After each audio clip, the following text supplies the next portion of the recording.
Friends, మన ప్రపంచంలో science సమాధానం చెప్పలేని ఎన్నో రహస్యాలు ఉన్నాయి. కొన్ని రహస్యాలు వందల సంవత్సరాలుగా శాస్త్రవేత్తలను, చరిత్రకారులను, పరిశోధకులను అయోమయంలో పడేస్తూనే ఉన్నాయి. వాటికి సంబంధించిన ఆధారాలు మన కళ్ళ ముందే ఉన్నా వాటి వెనుక ఉన్న అసలు నిజం మాత్రం ఇప్పటికీ తెలియలేదు. మరి అలాంటి ప్రపంచంలోని కొన్ని అత్యంత ఆశ్చర్యకరమైన మరియు మిస్టీరియస్ రహస్యాల గురించి ఇప్పుడు ఈ వీడియోలో తెలుసుకుందాం.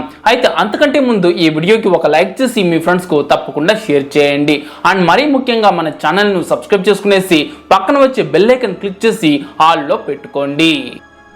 షరౌడ్ ఆఫ్ ట్యూరిన్, మతం, సైన్స్, చరిత్ర ఈ మూడింటిని ఇప్పటికీ ఆశ్చర్యానికి గురి చేస్తున్న ఒక పురాతన వస్త్రం ఇది. ప్రస్తుతం ఈ వస్త్రాన్ని ఇటలీలోని ట్యూరిన్ నగరంలో భద్రపరిచి ఉంచారు.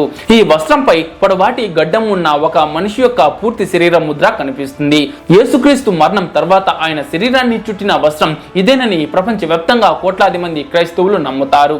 వారి నమ్మకం ప్రకారం యేసు శరీరాన్ని ఈ వస్త్రంతో చుట్టడం వల్ల ఆయన గాయాల గుర్తులు, రక్తపు మరకలు మరియు శరీర ఆకృతి ఈ వస్త్రంపై ముద్రలుగా పడిపోయాయి. అందుకే చేతులు, కాళ్ల వద్ద మేకులు కొట్టినట్లు కనిపించే గుర్తులు, తలపై ముండ్ల కిరీటం వల్ల ఏర్పడినట్లు కనిపించే గాయాలు ఈ వస్త్రంపై కనిపిస్తాయి.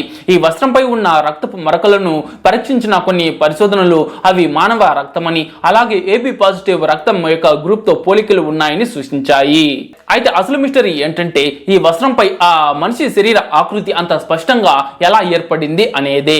ఎవరైనా దీనిని పెయింట్ చేసి ఉంటే రంగులు లేదా బ్రష్ల గుర్తులు కనిపించాలి. కానీ ఇప్పటి వరకు జరిగిన పరీక్షల్లో అలాంటి స్పష్టమైన ఆధారాలు కనిపించలేదు.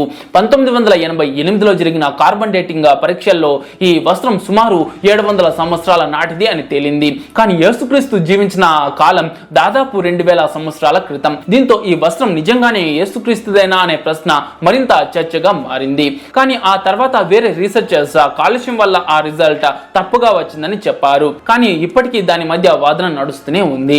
ఇంకా ఆశ్చర్యకరమైనటువంటి విషయం ఏమిటంటే ఇటీవల జరిగిన డిఎన్ఏ పరిశోధనల్లో ఈ వస్త్రంపై ఉన్న మానవ డిఎన్ఏలో దాదాపు 40% వరకు భారత ఉపఖండం అంటే ఇండియన్ సబ్ కాంటినెంట్ ప్రజల డిఎన్ఏతో పోలికలు ఉన్నట్లు గుర్తించారు. దీంతో ఈ వస్త్రానికి ప్రాచీన భారతదేశంతో ఏదైనా సంబంధం ఉందా, లేదా ఇది ఏదో ఒక దశలో భారతదేశం గుండా ప్రయాణించిందా అనే సరికొత్త ప్రశ్నలు కూడా తలెత్తాయి. మరికొందరైతే యేసుక్రీస్తు ఇండియాలోనే పుట్టి ఉండొచ్చు, అతను కూడా ఒక హిందువే అని వాదిస్తున్నారు.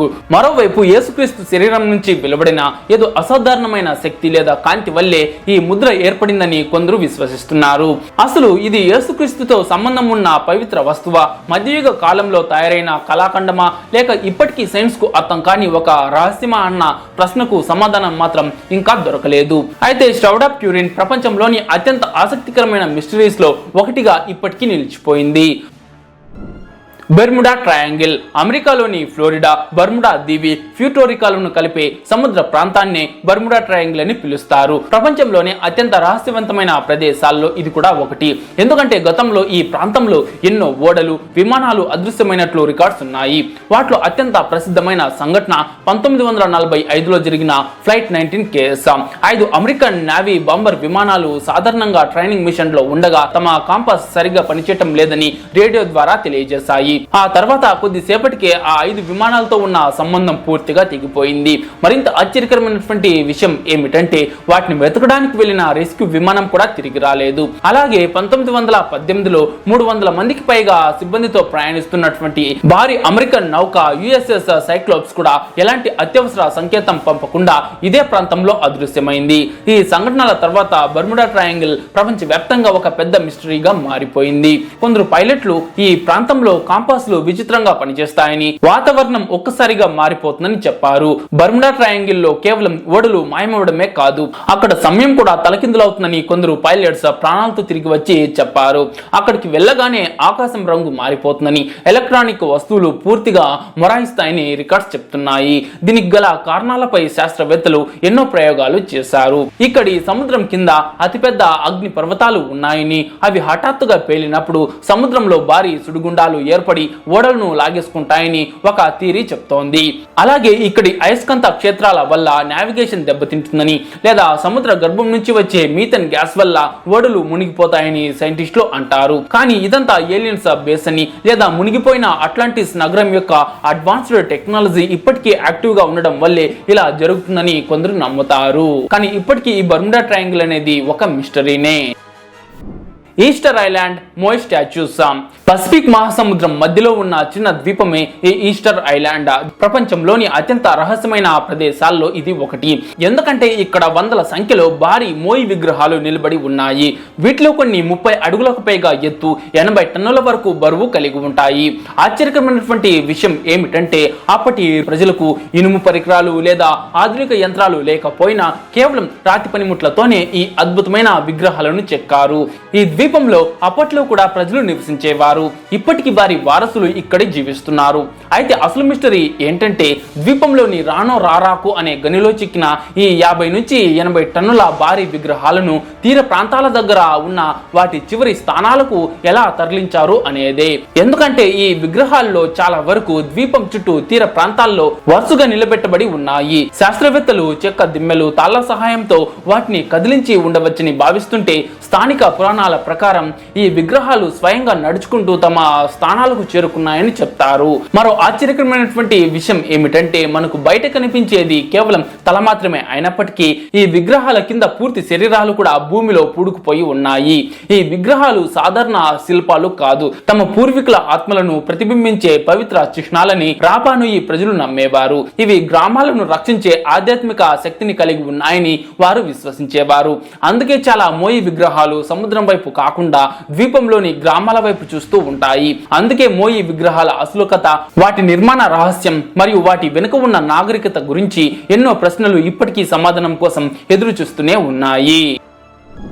ఓయినిచ్ మ్యానుస్క్రిప్ట్ ప్రపంచ రూల్స్ అన్నిటిని తలకిందులు చేసే ఒక వింత పుస్తకం ఇది. దీని అర్థాన్ని కనిపెట్టే ప్రాసెస్ లో ప్రపంచంలోని దిగ్గజ శాస్త్రవేత్తల మైండ్లు బ్లాక్ అయిపోయాయి. 1912లో విల్ఫ్రిడ్ ఓయినిచ్ అనే ఒక బుక్ డీలర్ కి ఇటలీలోని ఒక పాత మఠంలో ఈ వింత గ్రంథం దొరికింది.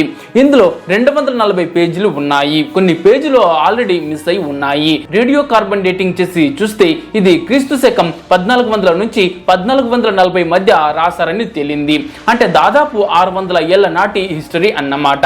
ఇందులో ఉన్న లిపి ప్రపంచంలో ఏ లాంగ్వేజ్ తోనూ మ్యాచ్ అవ్వదు. అసలు ఈ భూమిపైనే లేని వింత మొక్కలు, వింత ఆకారాలు, నక్షత్రాలు, గెలాక్సీల చిత్రాలు ఇందులో ఉన్నాయి. కొన్ని పేజీలలో మహిళలు ఒక పచ్చటి లిక్విడ్ లో స్నానం చేస్తూ వారి చుట్టూ వింత పైపులు ఉన్నట్లు ఉంది. ఇది చూస్తుంటే ఏదో హై టెక్నాలజీ స్కెచ్ లా అనిపిస్తుంది.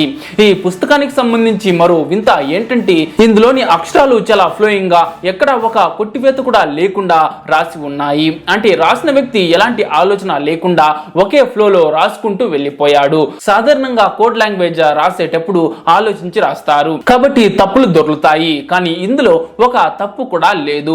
దీనివల్ల ఇది ఏదో ఏలియన్స్ భాష అని కొందరు బలంగా నమ్ముతున్నారు. ప్రపంచ యుద్ధాల సమయంలో శత్రువుల డేంజర్ కోడ్లను బ్రేక్ చేసిన ప్రసిద్ధ క్రిప్టోగ్రాఫర్స్ సైతం ఈ పుస్తకం ముందు మోకరిల్లారు.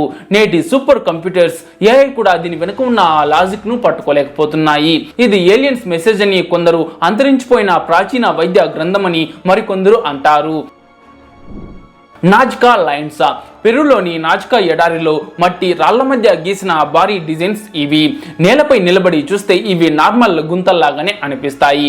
కానీ 1930లో మొదటిసారి విమానాలు ఈ ఎడారి మీదుగా వెళ్ళినప్పుడు పైనుంచి చూసిన పైలట్ల ఫ్యూజ్లు ఎగిరిపోయాయి. అక్కడ 300 కంటే ఎక్కువ జియోమెట్రిక్ షేప్స్, జ్యామితీయ ఆకారాలు, జంతువుల బొమ్మలు ఉన్నాయి. ఒక కోతి, భారీ హమ్మింగ్ బర్డ్, స్పైడర్, ఒక మనిషి ముఖం ఎడారి నేలపై కిలోమీటర్ల పొడవునా గీసి ఉన్నాయి. 200 BCE నుంచి 600 CE మధ్య నాజ్కా ప్రజలు ఎడారి పై పొరలను తొలగించి కింద ఉన్న లేత రంగు మట్టితో ఇవి గీశారు. ఆ కాలంలో డ్రోన్లు, విమానాలు లేవు. కింద నిలబడితే తాము ఏం గీస్తున్నామో కూడా వాళ్ళకు తెలియదు. కానీ మరి అంత పర్ఫెక్ట్ గా దాన్ని ఎలా గీశారు అని ఇప్పటికీ సైంటిస్టులు ఆశ్చర్యపోతూనే ఉన్నారు. అయితే ఈ లైన్స్ గురించి అత్యంత ఆశ్చర్యకరమైనటువంటి విషయం ఏమిటంటే ఇవి 100 కిలోమీటర్ల మేర విస్తరించి ఉన్నా ఎక్కడా కూడా వాటి పర్ఫెక్ట్ స్ట్రైట్నెస్ మారలేదు. నేటి మోడర్న్ లేజర్ టెక్నాలజీతో గీసినట్లు చాలా ఖచ్చితంగా ఉంటాయి. అక్కడ గీసిన జంతువులలో కొన్ని అమెజాన్ రెయిన్ ఫారెస్ట్ లో మాత్రమే కనిపించే జాతులు ఉన్నాయి. మరి పెరు ఎడారిలో ఉండే ప్రజలకు ఆ జంతువుల రూపం ఎలా తెలిసింది? అయితే దీనిపై పరిశోధన చేసిన మరికొందరు శాస్త్రవేత్తలు ఇవి భూగర్భంలో ప్రవహించే నీటి వనరులను గుర్తించడానికి గీసిన మ్యాప్స్ అని వాదిస్తున్నారు. కానీ ఆకాశంలో ప్రయాణించే శక్తులకు, ఏలియన్స్ లాంటి వారికి స్వాగతం పలకడానికే నాజికా ప్రజలు తమ శక్తినంతా దారపోసి వీటిని గీశారనే సిద్ధాంతం ఇప్పటికీ అత్యంత ప్రాచుర్యంలో ఉంది.